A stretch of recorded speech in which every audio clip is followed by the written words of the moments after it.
എല്ലാവർക്കും നമസ്കാരം.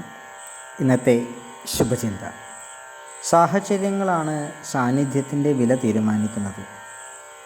അടിയന്തര ഘട്ടങ്ങളിൽ അതിവേഗം എത്തണം.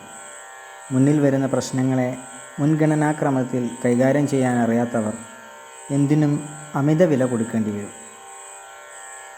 അഭിമുഖീകരിക്കേണ്ട കാര്യങ്ങളെല്ലാം കൂപ്പണെടുത്ത് വരിവരിയായി വരുമെന്ന് കരുതാനാകില്ല. ഒറ്റപ്പെട്ടോ കൂട്ടമായോ വരുന്നവയെ കൃത്യതയോടെ നിയന്ത്രിക്കാൻ കഴിയുന്നതിലാണ് പ്രശ്നപരിഹാര വൈദഗ്ധ്യം. പല പ്രശ്നങ്ങൾ ഒരേ സമയം പ്രത്യക്ഷപ്പെടുമ്പോൾ പതറാതെ പ്രതികരിക്കുന്നവരാണ് എല്ലാറ്റിനും ഉത്തരം കാണുന്നത്. ആയാസകരമായ വിഘ്നങ്ങളുണ്ടാകുമ്പോൾ ആദ്യം കൈവരിക്കേണ്ടത് മനസാന്നിധ്യമാണ്. എത്ര വലിയ കാര്യങ്ങളും ആരുടെയും ജീവിതത്തിൽ സംഭവിക്കാം. മനോധൈര്യം നഷ്ടപ്പെട്ടതുകൊണ്ട് സാഹചര്യം മാറുന്നില്ല. സമചിത്തതയോടെ പരിഹാരം സ്വയം കണ്ടെത്തണം. എല്ലാവർക്കും നന്മകൾ ഉണ്ടാകട്ടെ.